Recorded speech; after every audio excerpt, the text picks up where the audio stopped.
Okay, so tonight we continue. This is the second night of our talks by our Bhante Punaji. And yesterday we were discussing dependent origination and answering questions. So I hope you all tonight have prepared more questions. At least now start thinking of your questions. So Bhante Punaji, please take the floor.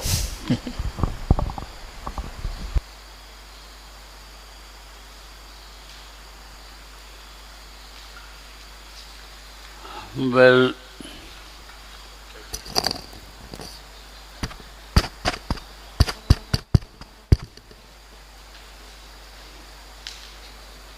yesterday we only began the discussion of what is called the Paticca Samuppada. Paticca Samuppada,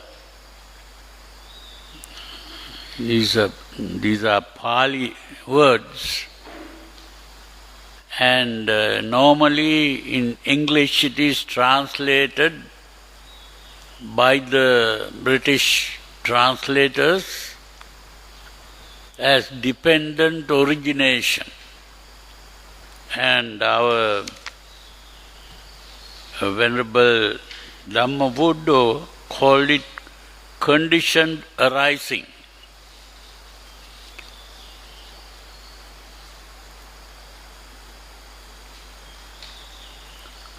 I have translated this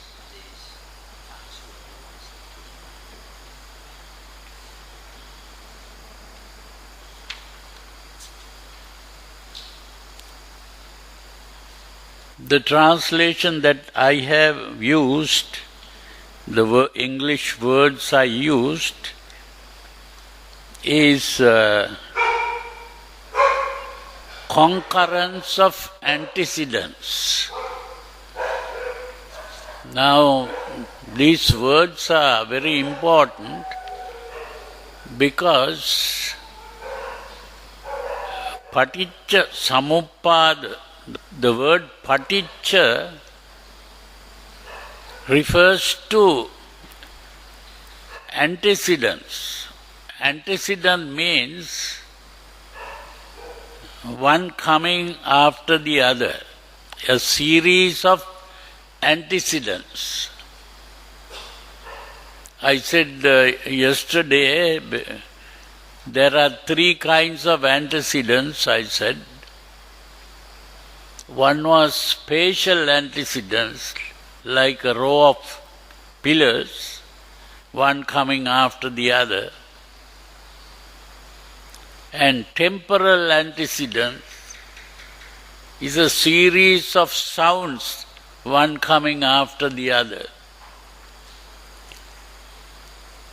And I said there is another kind of antecedent called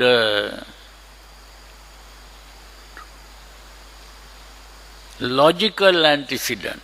Logical antecedent is simply a series like 1, 2, 3, 4, 5, 6, 7, 8, 9, 10, like that. There again, 1 comes before 2, 2 comes before 3, and so on. So here the Buddha is talking about a series of antecedents. But at the same time, he says, Samuppada. The word Samuppada means it is happening at the same time. So I use the word concurrence. Concurrence means it is happening at the same time. Like simultaneous, that is also happening at the same time. So the word concurrence, the concurrence of antecedents, a series of antecedents that come one after the other, but they all happen at the same time. Now that is, we explained it yesterday, and today we are going to talk about how this is happening and what are we talking about. We are talking about how the world comes into being. You see, once when I was in Canada, I was invited to give a talk to some prisoners. There was a monk who was already a Western monk, who had become a monk, and he used to go and give talks to the prisoners. Say about once a week he goes to the prison to give a talk. So when he saw me, he asked me if I could come and give a talk to the prisoners. So I said okay, and we went. So I was talking, I am not sure what I said, but I gave a talk. Now at the end of the talk, there was a question time. And there was a young man who was a prisoner. He asked a question. The question was, who created the world? That was the question. Because Buddhists don't normally talk about the Creator, so this person may have become interested in knowing what the Buddhists have to say about it. So he asked who created the world. So I thought for some time and I said, you created the world, I said.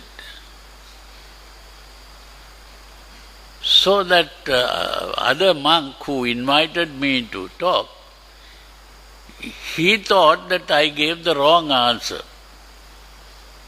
And then he started talking himself, and after that he didn't allow me to express anything. So this is because most people tend to think that in Buddhism they don't talk about the beginning of the world. That's how they think, because we don't believe in a creator of the world.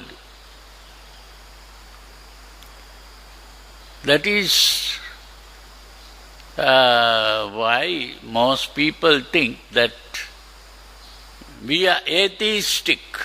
They say that Buddhism is not even a religion, it is an atheistic philosophy, they say. Because they think to be a religion you have to talk about gods and the Creator and how the world was created and all that. And if the Buddha didn't talk about that, so and also they say Buddhists don't believe in supernatural beings, so therefore Buddhism is not a religion. That is from their point of view. But the problem is that I have always pointed out when I talk about Buddhism that Buddhism is not an atheistic philosophy. Buddhism is a religion. And we have our own definition of religion. We are not following their definition of religion. And in our definition of religion, their religion is also a religion. Only thing is, our religion is not what is called a theistic religion. Our religion is what is called a humanistic religion. We are neither theistic nor atheistic. We are humanistic. Now what does that mean? It's very important to understand that. First we have to understand what we mean by religion.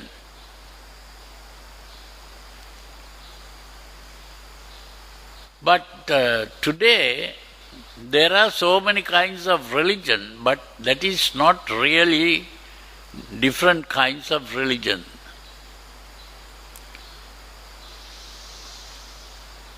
These are different cultures. So we have to understand the difference between a religion and a culture. Now we know that all animals, they have this tendency to live together in groups.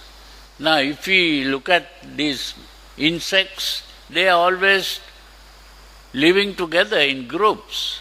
And even cattle will be living together. All animals, they live together. Why is that? There is a reason for that. The reason is for security. Because if they begin to live alone, there is this tendency of all animals, which if you look at the TV channel where they show animals, you will understand that every animal has to go in search of food. Otherwise, if they don't have food, they die. So when they go in search of food, what happens? Another animal comes and makes that animal the food. You see, what this means is, if there was a God who created the world, that God has created the animals in this way, one animal eating the other animal. There is no security for the animals. And the other thing that Charles Darwin observed was that every animal, every plant is struggling to exist. So existence has become a struggle. And in spite of this struggle, the environment is opposing this struggle. The environment is not helping the struggle to exist. So that life or living beings have to be going against the environment to keep on living. And going against the environment is not to change the environment, but they begin to change themselves. And that is what Charles Darwin saw as evolution. Evolution is where every animal is struggling to exist by changing their own self. A transformation. So you see, this struggle to exist is the problem. This is a big problem. Not only for animals, human beings also have to do the same thing. They have to struggle to exist. If you don't eat, you die. And it's not only eating. If you don't breathe, you die. If you don't have the proper temperature, you die. So many other conditions necessary for existence. So this is the real problem of life. The problem of life is this insecurity of life. This is what the Buddha was trying to point out. This is what he saw when he was Prince Siddhartha. He saw an old person, a sick person, and a dead person. The moment he saw this, he saw the realities of life. The reality is the struggle for existence and the difficulty of continuing to exist, because every person has to die. If you are born, you are in the process of trying to avoid death, but still you have to die. This is the problem. And you know, when a baby is born, what is the thing that the baby does? The first thing. All the mothers know about this. The first thing that the baby does is crying. Why is this baby crying? Because when the baby comes out of the mother's womb, it is very cold outside. Inside the mother's womb, it was warm. Not only that, people begin to touch this baby. Inside the mother's womb, no one touched. And to touch is also uncomfortable when people begin to touch. Not only that, you have to open your eyes and light comes to the eye. That is also a problem. And not only that, inside the mother's womb there was no breathing. Now you have to start breathing. That is also a difficult thing.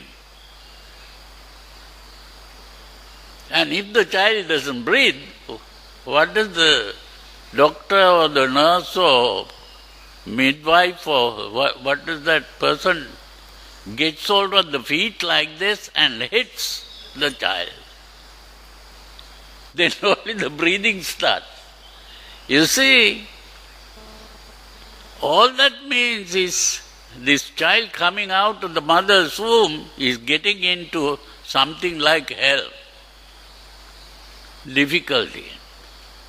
Birth itself is a suffering. So you begin by suffering. But of course the child gradually gets used to this and is able to tolerate some of these things, but still the child doesn't know that there is another person called mother,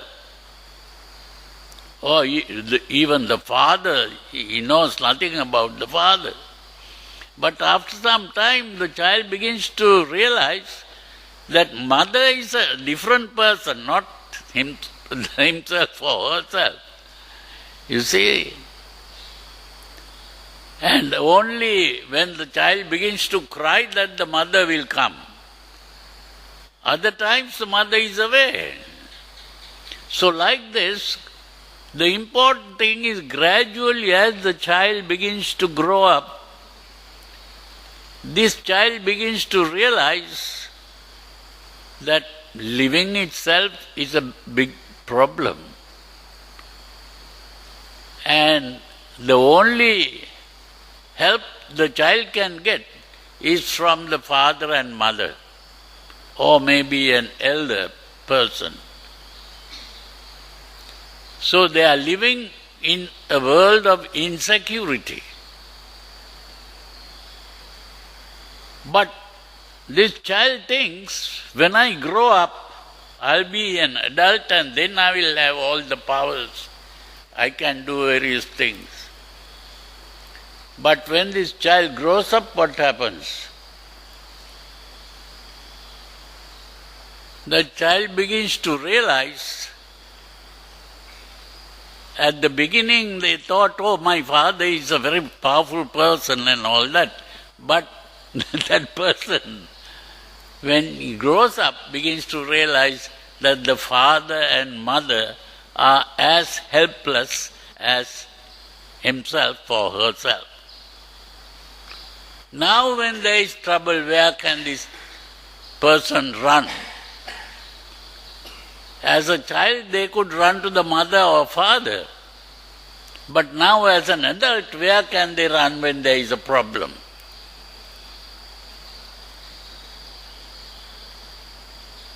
That's the problem. But people, like animals, they are all living together in groups like this.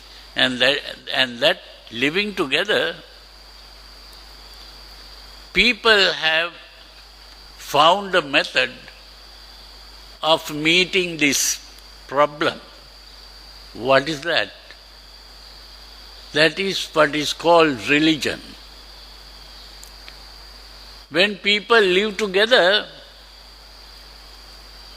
they begin to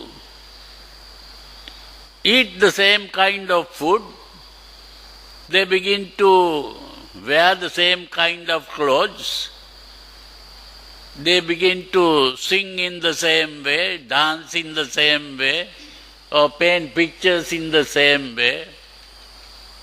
That sameness, that is what we call culture. Culture is simply that similar way that people in the group do things. And one similar thing is religion itself. That every culture has a form of religion. And that religion is to help people to overcome the feeling of insecurity. It is to overcome the feeling of insecurity that they believe in gods and devils. You see, no one has seen the gods. No one has even heard God speaking. But they believe in this God. Why do they believe in gods? Just to overcome that feeling of insecurity. By believing in God, even if there is no God, they can pray and they be satisfied. That is all that religion can do. And sometimes if someone asks, where I have never seen your God, how can I believe in your God? They will say, don't worry, you will see God when you, after death, you'll go to heaven.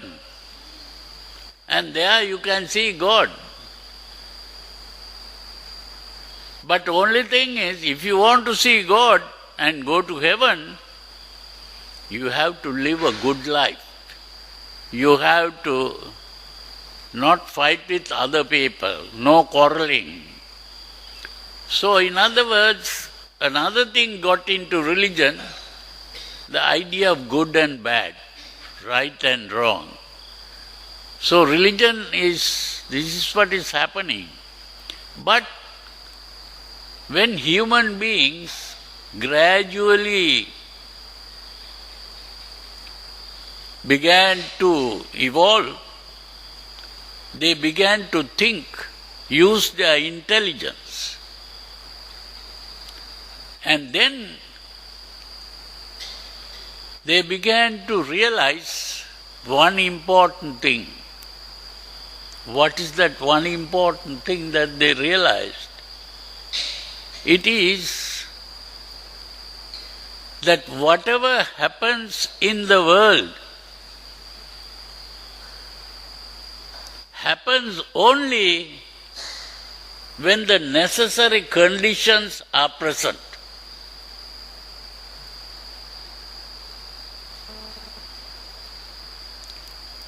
That is what today the modern scientist has discovered. All modern scientific inventions, discoveries, all that depends on this one important law. Whatever happens in the world happens only due to the presence of the necessary conditions. Therefore, it is not done by gods and devils and supernatural beings. Natural phenomena all occur only when the necessary conditions are present. That is called the law of determinism. Determinism means that every occurrence is determined by the presence of the necessary conditions. When that people began to realize, the educated people, when they began to realize this, what happened? They lost faith in religious dogmas. This is why in the West, when science gradually began, only somewhere in the 18th century, it was in the 18th century that science began in the West. And when that happened, they lost faith in the religious dogmas. Not everyone, the educated public, the intelligentsia. And when they lost faith in religious dogmas, what happened? Revolutions took place. Why? Because the kings wanted religion to govern the country. Because people will become good or behave well only if they believed in religion. If they didn't believe in religion, so the kings wanted this. But then the people began to fight against this. And that is how they had what is called the French Revolution, Marxist Revolution, and some British revolutions. All these things came up because of this. But one very important thing that happened was science came up and the people wanted to fly like birds in the air. But they couldn't fly because they didn't have wings. So they thought, what are the conditions necessary for flight to take place? How does the bird fly? And these people called the Wright brothers, they discovered the way and they created the airplane. You see, in ancient times people couldn't create a flame. Today people just strike a match and the flame comes up. Who created this thing called match? Otherwise they had to just rub two sticks together and keep on rubbing till a flame comes. That was not an easy job. You see, they discovered this they found out what are the conditions necessary for a flame to arise. And they created the conditions. Ultimately, that is how they made the motor vehicle, that is how they made the airplane, that is how even people went to the moon. And now they are trying to go even beyond the moon. With all this, but the problem is, have they solved the problem of existence? That is the point. Long before the Westerners came to know about this law called determinism, it was the Buddha who brought this idea into the world. He did it in India, not in the West. But did he make any airplanes? Did he make any computers? Did he make any air conditioning? Or even a matchstick? No. Why did he do that? You know, there is a story where a certain person came to the Buddha and said, well, the Buddha is a great person. What is happening?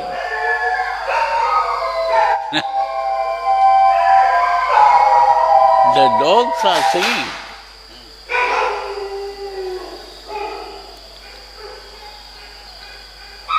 They like to sing. Huh? Dogs like to sing. So, very important thing is that when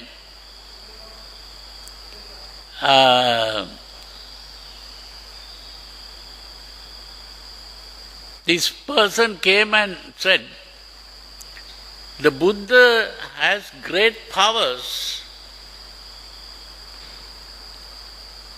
His great powers are such that if he makes a wish, may this Himalaya mountain, the highest mountain in the world, if he simply makes one wish, may this Himalaya mountain become a mountain of gold. It will just become a mountain of gold. He has such powers. So please, out of compassion for these suffering beings, make that wish. That's what that man said. So the Buddha said, well, you have understood me. You have understood that I had such powers. That is true. But do you know that if I do that, if I make that wish and make the Himalaya mountain a mountain of gold, do you know how many people will be killed because of that? You cannot satisfy one person. One person will want to own this, and then another person will come and kill that person, and there will be fights, wars. And this was really proved. If you study the history of United States, there was a thing called the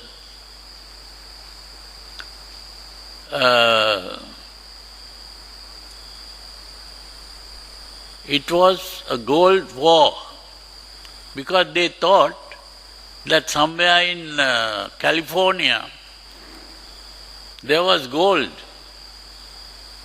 And so many people rushed to get that gold. That was called the gold rush. So that statement of the Buddha was really proved there. You see, there were so many wars and so many people killed as a result. You see, the most important thing is, what the Buddha pointed out was, this clash between our wishes and the reality. Our wishes means we want to keep on living. We don't want to die. That is our wish. But this wish is going against reality. The struggle for existence itself is the wish that is going against reality. You know, there is a new school in the West, a school of philosophy that has become very popular today, that is called existentialism. Existentialism is a philosophy. What does that philosophy tell? It says, out of all the animals in the world, it is the human being that is aware of his own existence. Not only that, this human being is also aware that he is going to die. And that creates worries, fears, anxieties. And a solution has to be found. There was one philosopher who is also called an existentialist. He was a Christian. So he said, well, the human intelligence is not able to solve that problem. So the only thing that we can do is to take the leap of faith. That is what Kierkegaard was the philosopher who said that, Kierkegaard. But of course there was another man. He was not a Christian. He was an atheistic philosopher. His name was Sartre, John Paul Sartre. He said, no, the human being has to one day evolve to a level where he will be able to solve the problem. But he couldn't find the solution. Ultimately, he died as a Marxist. You see, Marxism was not able to solve that problem. So the important thing is that that problem was not solved by the Western philosophers who became aware of the problem, but they couldn't find a solution. But you know, long before the Westerners came to know about this, it was the Buddha who became aware of this problem. And that is what he called dukkha, today translated as suffering. The problem is the insecurity of life that we are all suffering from. And that was solved by the Buddha. How did the Buddha solve them? If the Buddha solved the problem, then we should be living forever.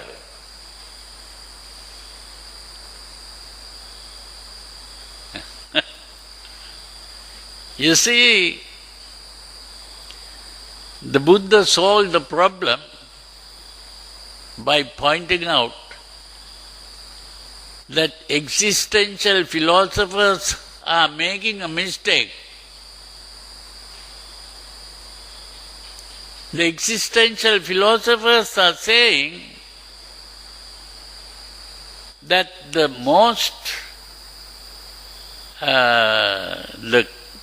correct view is existence, that we exist. What the Buddha pointed out was, that is a delusion. We are not really existing. We are only thinking that we are existing. Existence is an illusion. We are really dreaming that we are existing. We have to awaken from this dream.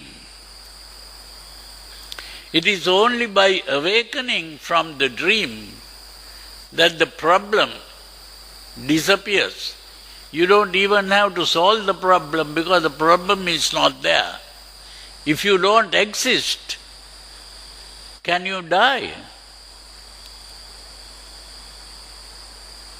If we don't exist, there is no way we can die. Because we have to first exist before we can die. So this is what the Buddha realized. And this Paticca Samuppada is a description of how we can awaken from this dream of existence. How the idea of existence comes into being. We are starting from a state of ignorance. Unconsciousness. We are unconsciously, from that state of unconsciousness, the thinking process begins. And the thinking process is what is called sankhara. This word sankhara has been wrongly translated today. And because it is wrongly translated, people miss the point. You see, very interesting thing to know is this sankhara is a very simple word. You see, this Pali, Sanskrit and the Sinhalese language is very close. So if you know the Sinhalese language, this is a word that is used in Sinhalese. Sanskarana. We say sanskarana is construction. Now if you are making a building like this, that is called construction. That is constructing the building. And that is called sanskarana. You see, the word sankhara really means construction. But what are you constructing here? You are constructing the world. This constructing the world, here, now this is put in picture form in this thing. Here we have a green rounded thing here, that is the world. You see that it is the map of the world that is drawn here, and there are so many other things inside here that is on the surface of this ball. That is the world, that represents the world. So this construction is the construction of the world. But in this process of construction, there are three parts. Three parts of the construction. This is called Sankara, but there is Kaya Sankara, Vachi Sankara, and Chitta Sankara or Mano Sankara. Both words are being used. Chitta,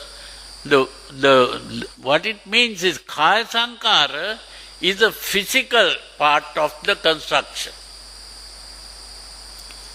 The physical part of the construction simply means that we have to be living first. That is the physical construction. And what do we do? How do we live? The first thing that we have to do is what that baby had to do, which is to breathe. So breathing becomes the physical basis for all the energy that is necessary to do this construction. So the in and out breathing is the Kaya Sankara. Kaya Sankara means the physical part of the construction. Then you need the mental part of it. Mental part is something like seeing, hearing, smelling, tasting, touching. You feel that. That is what is called perception. Perception means seeing, hearing, smelling, tasting, touching. This is perception. And with this perception comes another thing. What you perceive can be pleasant or unpleasant. Then pleasantness or the unpleasant is what is called Vedana. And what is seen or heard or smelled or tasted or touched is Sanya. So the Vedana and Sanya, these are, to understand this properly, we have to understand the Pali words and then learn the real translation of the Pali word. Because if we go by the English words that the English people have been doing when translating, they have missed the point. This is the important thing. So Vedana Sanya refers to, now when we open our eyes, can you tell me what you see? When you open your eyes, the only thing that you see is color. When you open your eyes, what you see is not my face, but color. You are making use of the color, you put the colors together and create a face. You see, this is what the painter does when the painter is drawing a picture. What does the painter does? Just putting colors on a piece of paper or wall or whatever. And when you look at it, you are the one who is creating the face. Without your knowledge, you don't even know about it. This is why this is an unconscious process. This is happening unconsciously. You are not doing it consciously. Without your knowledge this is happening. That is why it is based on unconsciousness. Avidya here is unconscious. Sankhara is the construction. But there is another part of the construction. First is the mental part, that is seeing and feeling, but the verbal part of that construction, that is called Vachi Sankhara. So the Vachi Sankhara is the verbal part. So you see, that whole thing is constructed in this way, and that is how the vijnana means perception. Sankhara pachya vijnana. The whole perception of the world comes about through this construction part, and once the construction comes about, you begin to see objects. What do you mean by seeing objects? What you see is a picture. Because this eye works like a camera. If you take a picture with the camera, where is the picture? Is it outside or is it inside the camera? The picture is inside the camera, not outside. So in the same way, when you open your eyes and you see something there, it is still inside here. You understand? So what you are really seeing is a picture, and a picture is called rupa. Now when I spoke about this, there in this other place, other temple, they said, yes, according to this Malaysian language, rupa means picture. Is that true? You may be knowing the Malaysian language, no? Malaysian language, rupa means picture. Huh? And so, this is the important thing, that what we see is a picture. That is the meaning of rupa. And then you identify that picture. This is a face of a person, or this is a microphone, or this is a paper, or this is a glass. That means we are giving names. Nama and rupa means name and the picture. We are producing pictures in our mind. So this is very important to understand, that whole thing, when it is constructed, is what is called passa. Passa is that construction. Passa is usually translated as contact. Passa is not contact. Passa means, the word that I am using is cognition. Passa is cognition. That means you are cognizing things and recognizing, recognizing. When you say you have seen a glass here, you have cognized that is a glass. And this cognition means you are thinking of an object.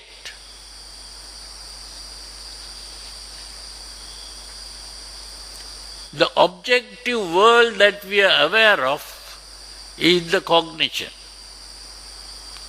That cognition itself is we become aware of a world outside as an object. But the actual fact is, it is not a world outside, it is all a picture in my mind. When you go and watch your TV,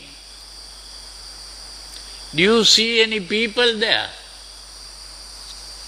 You see on the screen people, not only just people, even people talking and maybe even fighting and quarreling and maybe singing and dancing. But are there people in that box? It is all an image that you see. In the same way, the world that we are aware of is simply an image in the mind. That is the cognition. And not only that, once the cognition is there, there is a feeling whether what you cognize is pleasant or unpleasant. So there are three kinds of feelings: the pleasant, unpleasant, and neutral.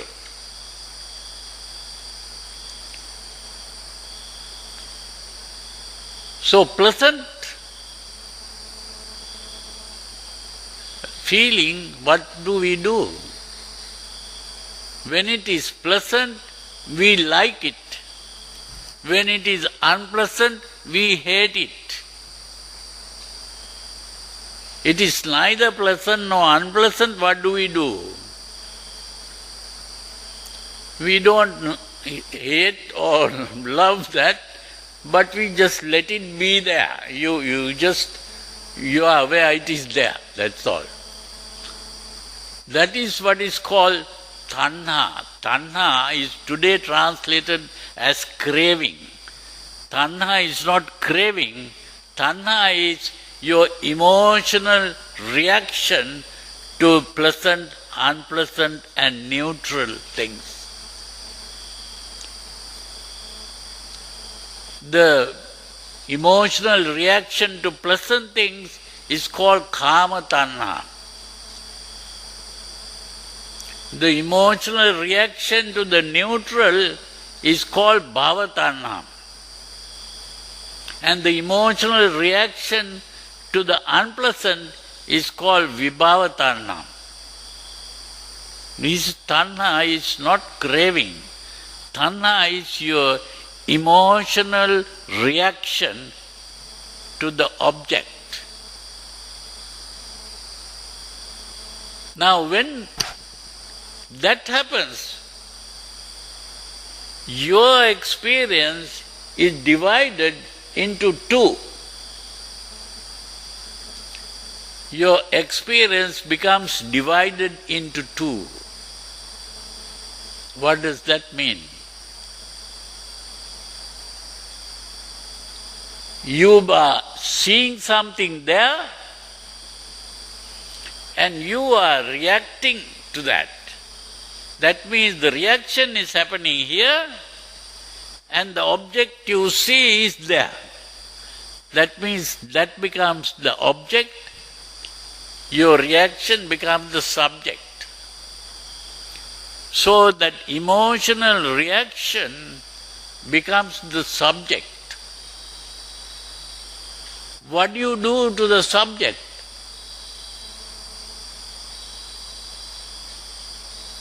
What is inside you, you regard as mine. This is mine. What I see outside there is not mine. So we see what is not mine and what is mine. That thinking it is mine is what the Buddha called upadana.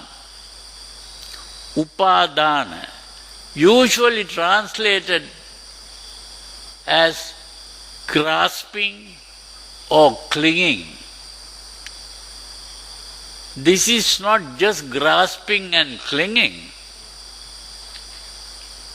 If you say this is mine, the English word is you are personalizing it. To personalize is to say this is mine. You see, that is the meaning of upadana. Upa adana. Upa means inside. Apa means outside. We have two words, upa and apa. Upa is inside, apa is outside. Adana. What is the adana? Now we have a common word that we use, adinnadana. What is adinnadana? Adana means taking, adinna means what is not given. Taking what is not given. That is what we call robbing. Or maybe if you do it without the other person knowing it, that is called stealing. So stealing and robbing is the same thing, but done in two different ways. But the important thing is to take what is not given, adinna adana. Adana is taking. Now this is upa adana. Upa means inside. To take it inside. What do you mean by taking it inside? To take it inside is to make it yours. Now you go to a shop and you begin to see something that you like to have. What do? You try to make it yours. How do you do that? Either you can steal, or the other way is to pay money and get it. To buy it is to make it yours. So when you pay the money, then it is yours. So that is the upa adana. Upa adana means to make it yours. And that is what is called personalizing. Now if you go to buy a pen and that person who sells the pen might say, we can personalize it for you if you like. That means to write your name on the pen. So you see, personalize means to say, this is mine. So that emotion part is personalized. So the tanha is the emotional reaction to the pleasant and unpleasant sensations, and that is personalized as mine. Now when you personalize something as mine, what have you done?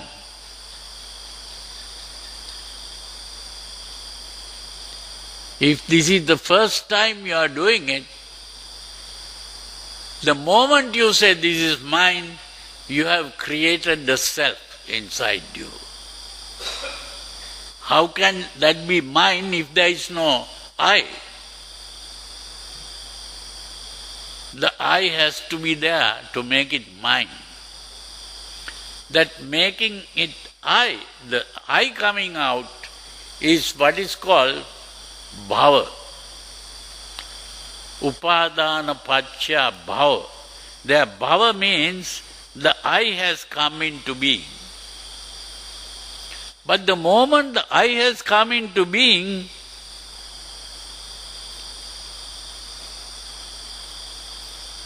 what are you referring to as I? You have said mine.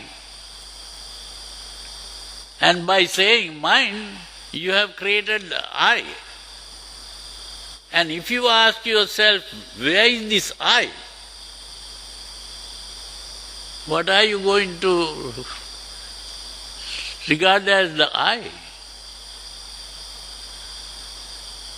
The only thing that you can see as I is the body. You are pointing to the body and calling it I.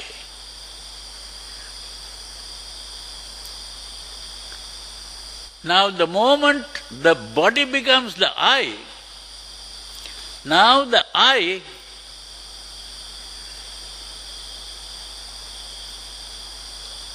occupies space and time. If the body was not the I is not occupying space or time. But the moment the body becomes the I, now the body occupies space because it can be tall or short or fat or whatever. That is, it is occupying space. It has a volume. You can find out the volume by dropping it into water, and then see how much water rises up. Like Archimedes, that is how he found out. So in a similar way, you see that the moment the body has become the self, what happens? It is occupying space and time. If it is occupying time, it has a past, a present, and a future. If the I didn't become the body, there will be no past, present, future for the I. The moment it became the body, there is a past, present, and future.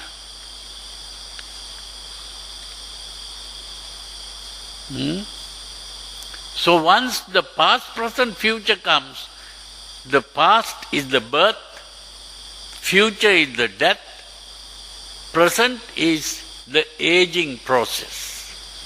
So in other words, now the I is born, it grows old, it falls sick, it dies. Now if that I didn't have a body, there would be no such thing.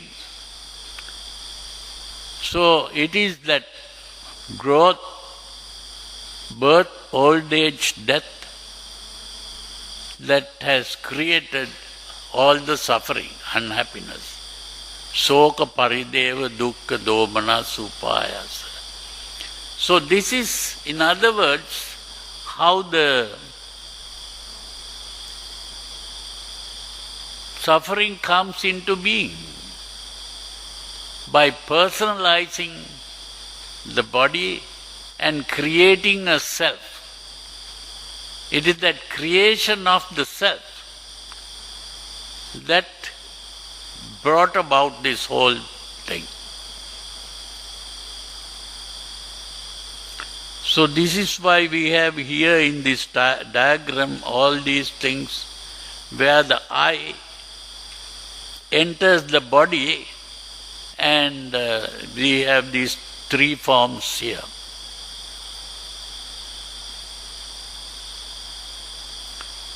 So I think that is enough for the day. You have understood the meaning of this, how not only the world has been created, you have also understood how the self has been created. The self being created leads to all the suffering. If someone dies somewhere on the road, that is not going to make you so sad. But the moment it is your mother or your father or your brother or sister or even yourself. That is how the suffering comes. So in other words, it is the idea of self and the mind that has created the suffering. This is why the Buddha said, Sankittena panchupadana khandha dukkha. In short, these 5 parts of the process of perception is the dukkha. So, we stop there. Thank you, Bhante, for your explanation of Paticca Samuppada. So now I would like to invite questions from the floor.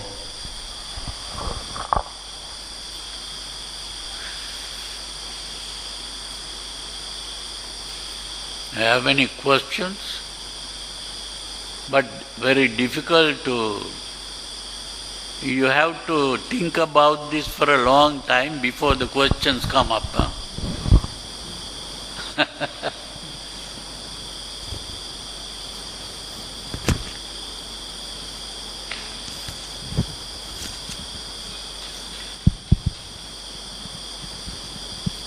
Venerable Bhante, good evening. Thank you for the explanation.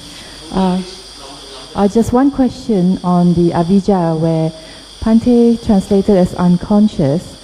So from our earlier understanding, avijja is ignorance. From my earlier understanding, avijja is ignorant of the Four Noble. Ignorance is about the Four Noble. My understanding is that ignorance or avijja is the ignorance of the Four Noble Truths. So in this context, when one is unconscious, is it also unconscious of the Four Noble Truths?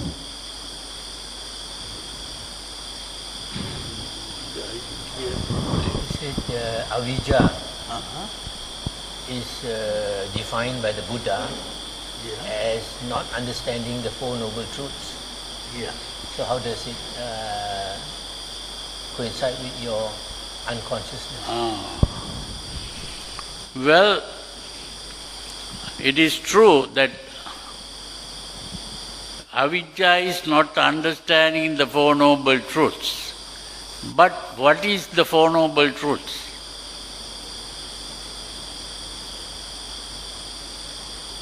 Four Noble Truths is simply this same Paticca Samuppada. This whole series of things is what is called dukkha, and the cause of dukkha, the ending of dukkha, and the way leading to the ending of dukkha, all that is inside this. So not knowing this whole thing is becoming unconscious. So you are in an unconscious state. That is why these things are happening unconsciously. You are not even aware of these things happening because you are unconscious. So that whole process is based on unconsciousness.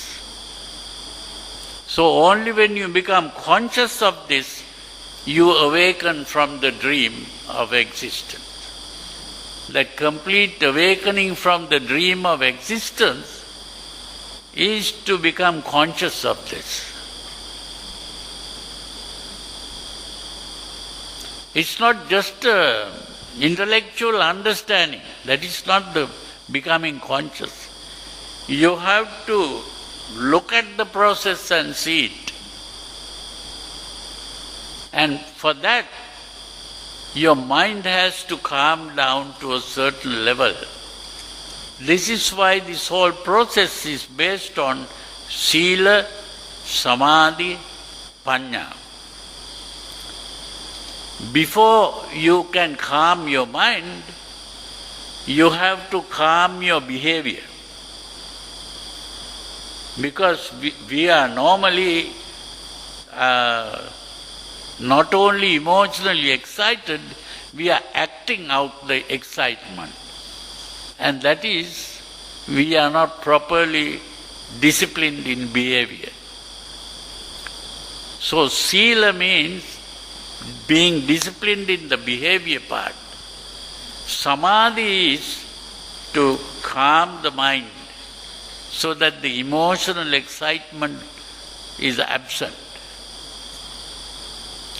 And then the thinking part has to become aware of this, how the process is going on. That is the panya. What is called panya is that. So, sila, samadhi, panya.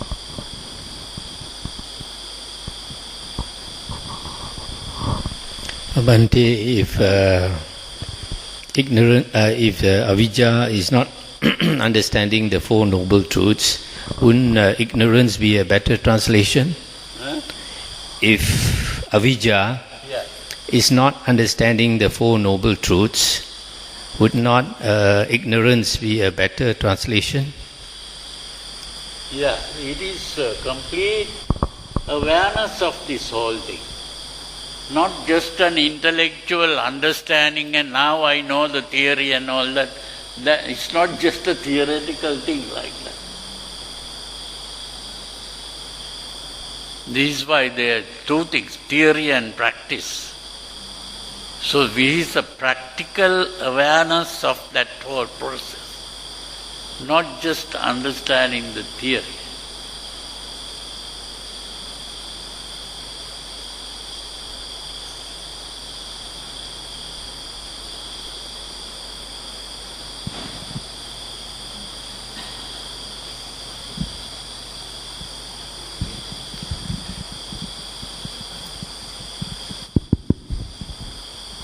Okay, good evening, Bhante. Coming back to avijja, Bhante, when the Arahant has eliminated the asawa, so when the Arahant has eliminated his asawa, one of the factor is avijja, ignorance. Bhante. Ignorance. Yeah, is that ignorance? The Arahant is a person who has seen this happening, directly aware of it, not just learning a theory. That is the meaning of becoming an Arahant. Can you repeat your question? Pardon? Can you repeat your question? Oh, question. Bhante, I was referring to the Arahant. When the Arahant has eliminated his asawa, that one of the asawa, one of the factor is ignorance. So if that ignorance is the same as the avijja. You see, this thing called asava has to be understood also. Now, this is also badly translated. The word asava is derived from a root called sru. Sru. That root sru means flowing, flowing. Now we say the water is flowing through sru, sru, sru, sru, like that. That flowing is the sru. Now we have in Pali a word called like gacchati. Gacchati means going. How do we say coming? We say agacchati. Agacchati is coming. Gacchati is going. So in a similar way, sru is to flow. Sru is flowing in, not flowing out. You see, this is very important because Sigmund Freud was a modern psychologist who thought that these emotions that we have is rooted in the body, and it begins to flow out, seeking an outlet. If you are angry, the anger comes from inside and it is flowing out. It seeks expression. Flowing out is to express the anger in the form of actions, maybe in the form of words. You may start using bad language, and maybe in action you may go to fight and quarrel with people. That is flowing out. The anger is flowing out. Because Freud was a scientist, he was a medical doctor who had studied the body and how the body is working. And so he saw that anger is simply a thing that starts with a secretion from a gland. There is what is called the adrenal gland. From the adrenal gland, a hormone is secreted called adrenaline. Now that gets into the blood, and the blood carries this to the whole body, and actions take place in the body. Now that kind of thing is happening inside the body, and that excitement, the emotional excitement that comes from that, is now expressed in action. So in other words, he saw that these emotions cannot be got rid of. We can't get rid of emotions, he thought, because it is coming from inside and always seeking an outlet. So the only solution that he saw was what he called sublimation. He had a word called sublimation. Sublimation means to send that energy on good channels. Good channels, that means if you are angry, instead of trying to fight with people, maybe that anger can be sent on another more socially acceptable channel, like maybe you are fighting with diseases or something like that, or maybe you are trying to help children to adapt better methods of behavior or that sort of thing. So he is using that.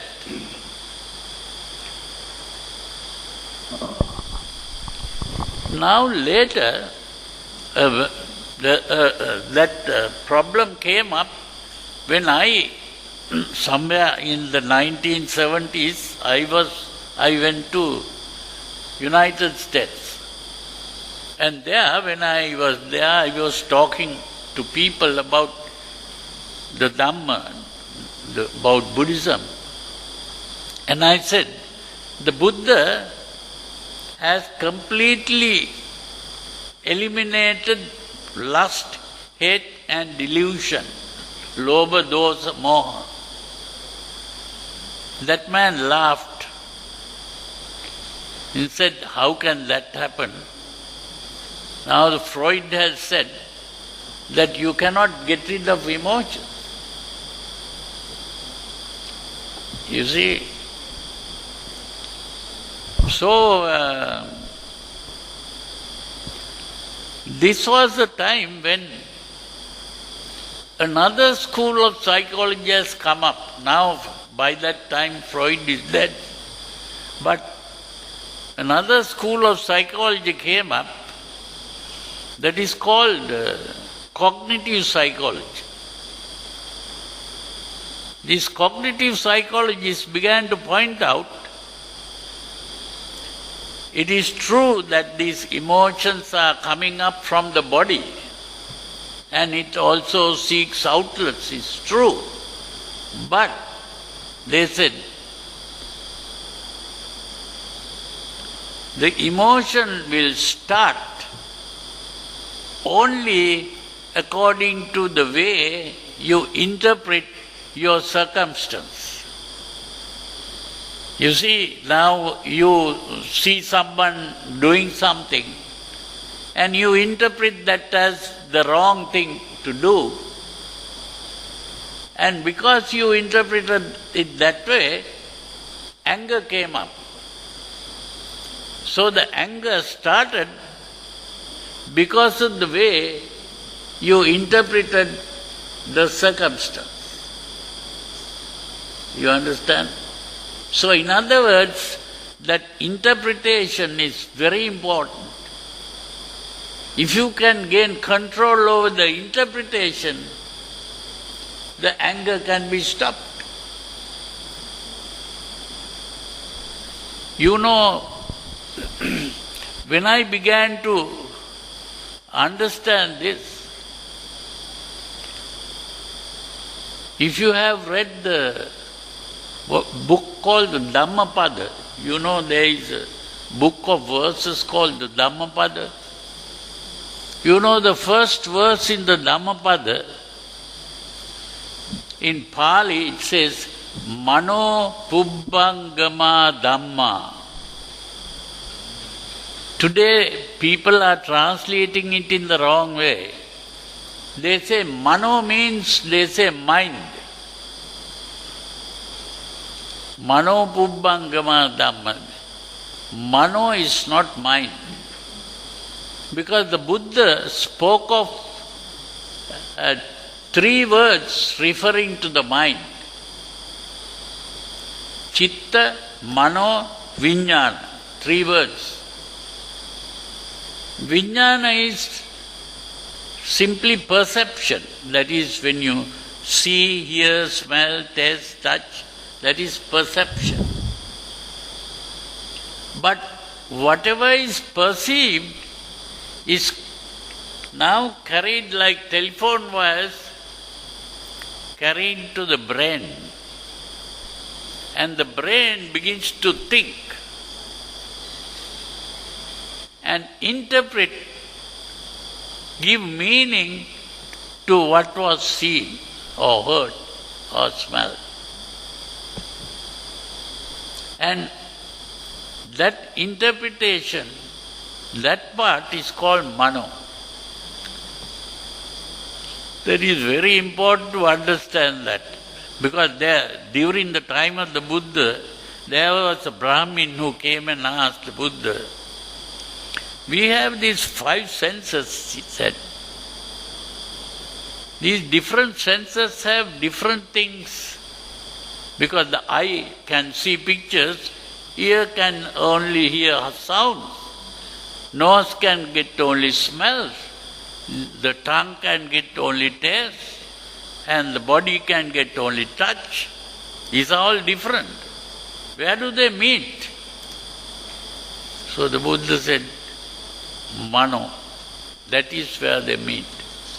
So in other words, we have in modern science, we are aware that there is, from the eye, there is a nerve going to the brain, the optic nerve. From the ear, the auditory nerve. From the nose, olfactory nerve. Like that, different nerves carry messages like telephone wires, and the brain begins to think. And that thinking is Mano. According to the thinking, then according to the thinking that you formed the opinion, the emotion is aroused. That is Chitta. So the Chitta comes into being by starting with the thinking part. That is why it's very important to understand this Chitta, Mano and Vijnana. And then, according to the emotional arousal, the action parts. The action is called karma. What is called karma is simply the action part that comes from this. And so,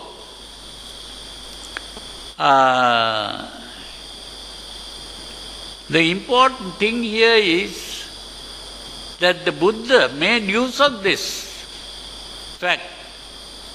What the cognitive psychologists realized only very recently, the Buddha made use of that. And that is how he was able to eliminate all the emotions, lobha, dosa and moha. It's very important to understand those things. And this is why even in our meditation, when I speak about the meditation here on this other page, other side of the paper, we have what is called the third level meditation. We are talking about the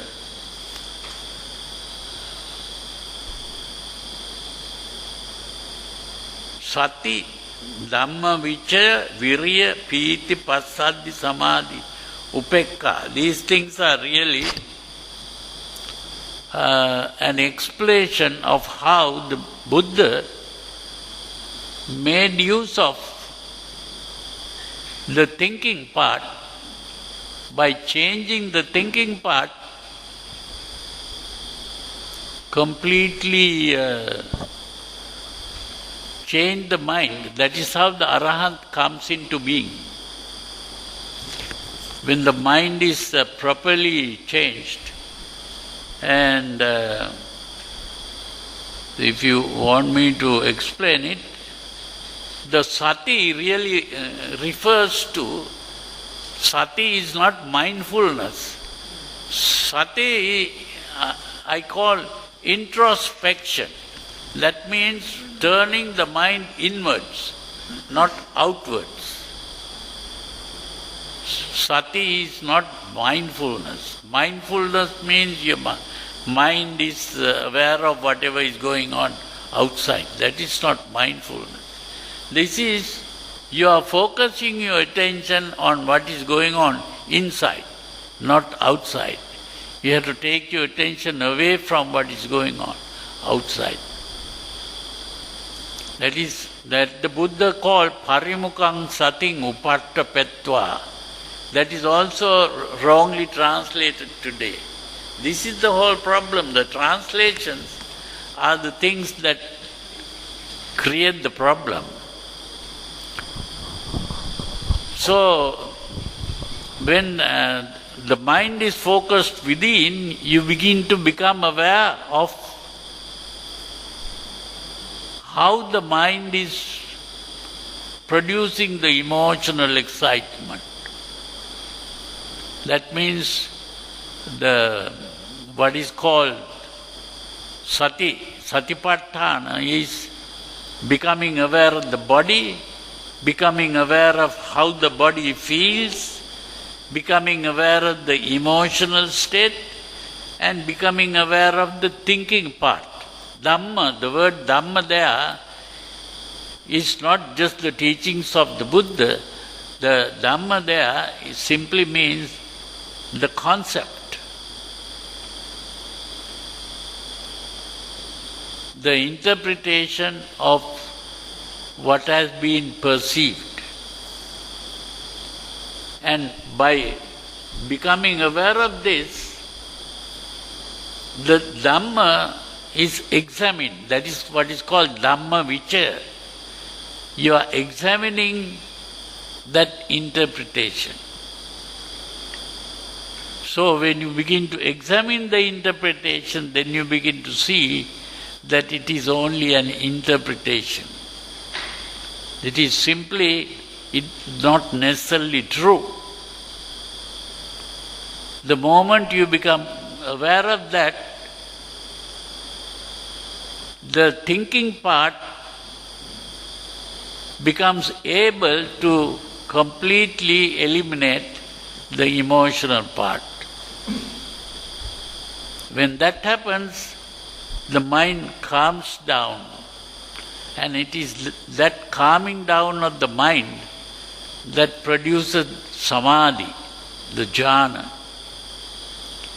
And when the samadhi comes up, you are in the first jhana. Then from the first jhana you go to the second, third and the fourth jhana. And when you are in the fourth jhana, a very important thing happens in the fourth jhana. What happens is,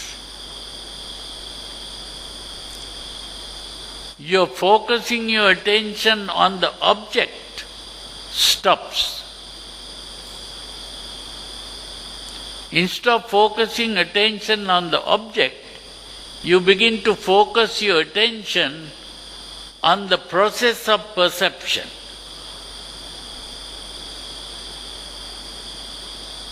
And that is the meaning of upekka. That word upekka is also translated in the wrong way, so we don't get the meaning out. Upa ikkati. Upa means inside. Ikkati means seeing. Seeing the inside. Upekka. Seeing the inside is again seeing the process of perception instead of the object perceived.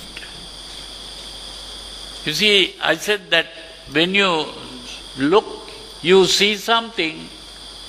Although you see something, you are not seeing something there, you are really seeing a picture in your mind. So what you see there is actually here, inside. So you begin to see that only when you begin to focus your attention on the process of perception.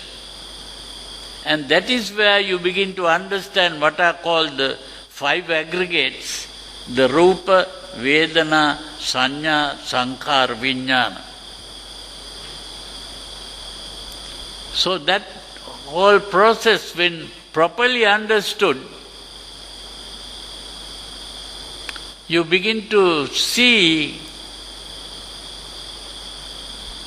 this paticca samuppada is understood at that point properly, that this whole world that you are aware of is created in your mind. And all the objects that you become attracted to, and the objects you begin to hate, or all these relationships completely disappear. And when those relationships disappear, that is what is called vimukti. Vimukti means complete freedom from all emotional attachments, and that is the end of all suffering, and that is nirvana. So that complete understanding, that is the meaning of becoming an arahant. Okay, can you allow them to ask some more questions? What's that? Let them ask some more questions. Yeah. So if you have any questions, you can ask.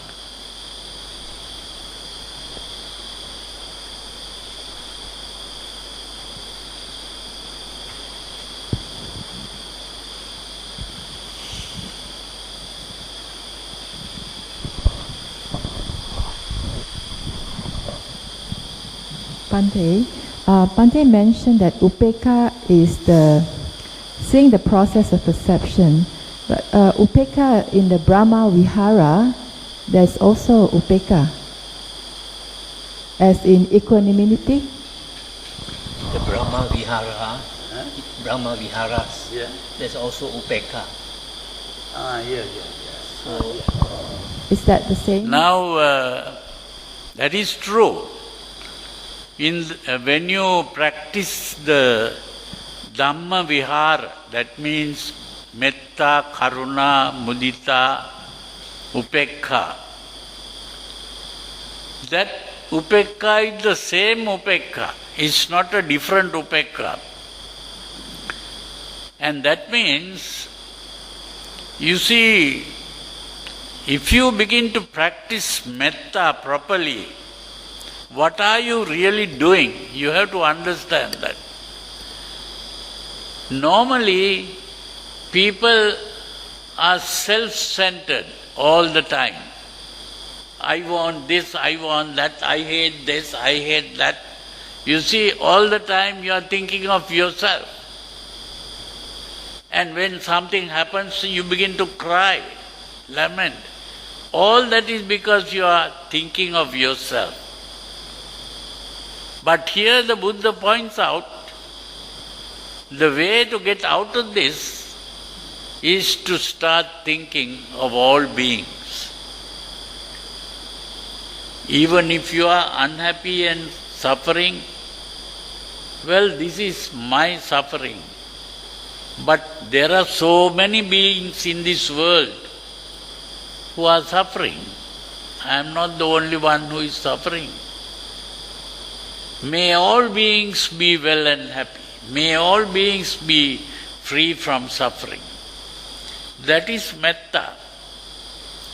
Now when you begin to do that properly, what happens? You come to a point where others' happiness or unhappiness is as important as your own happiness or unhappiness. When you and others become like one. This is like the mother thinking of her only child. That thinking is what is called karuna. So the metta turns into karuna. Metta is thinking of all beings, and when you begin to see no distinction between yourself and others, that is karuna. When your mind gets into karuna,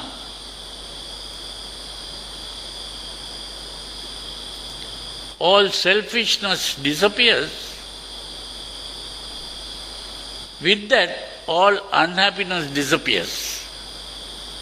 Because all unhappiness is self-centered. And that state of unhappiness, when the unhappiness disappears, you become happy.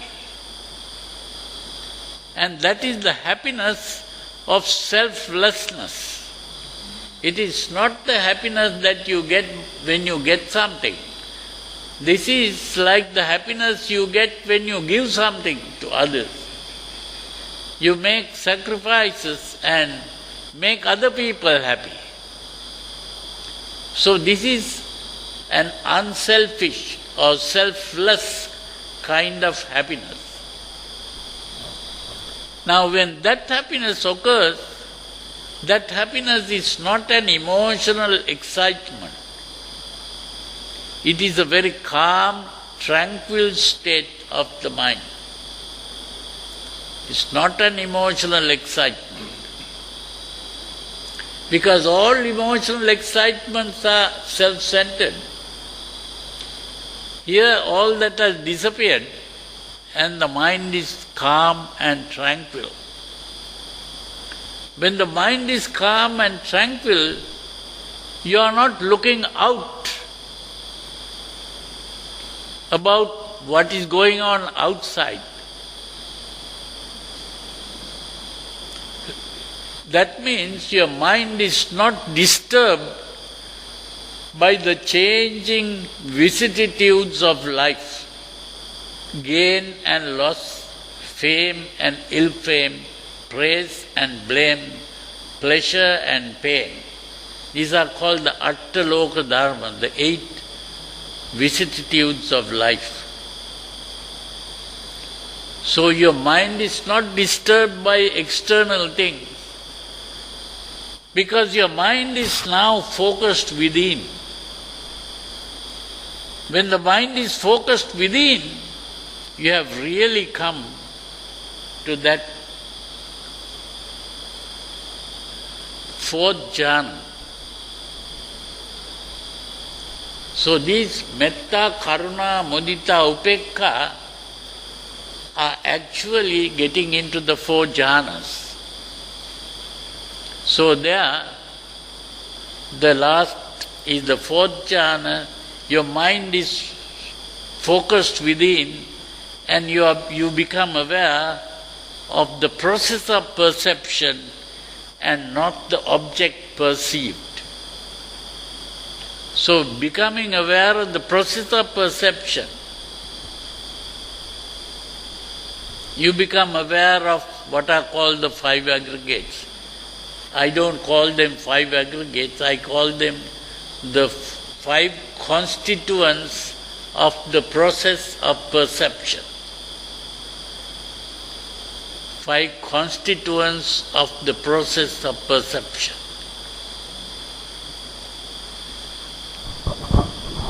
Can we have one more last question? Huh?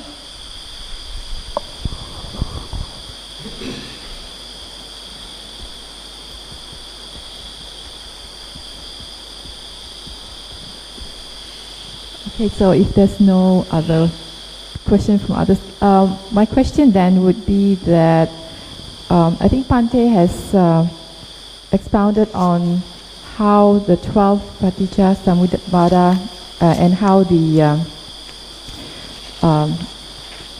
becoming of life. And so can you explain briefly then how do we what's the other way around then? How do we stop this process? How do we use paticca samuppada to get out of the suffering? He's asking how to use paticca samuppada to get out of suffering. How to use paticca samuppada to end suffering. Oh, well, the paticca samuppada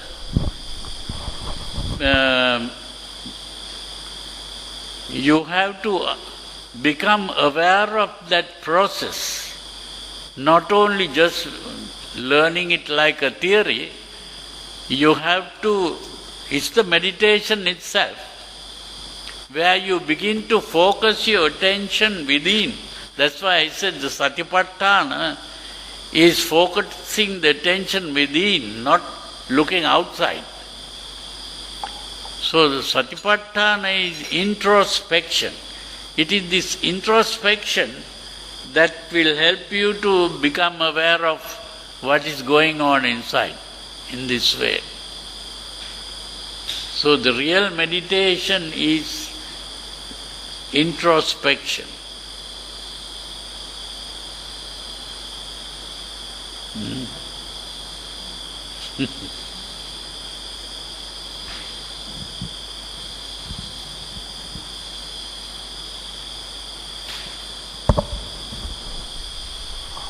So it's coming to 9 o'clock, so I think we can end here. I'd like to thank Bhante Ji for these 2 nights, giving us these talks. Let's say a big sadhu to Bhante. Sadhu, sadhu, sadhu.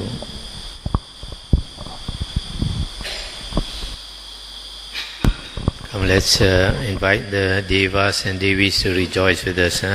Etavata cha'am hehi sambatang punya sampadang sabbe deva sabbe bhuta sabbe sattva anumodantu sabba sampati Siddhya. Sadhu, sadhu, sadhu. Come, let's pay respect to the Triple Gem.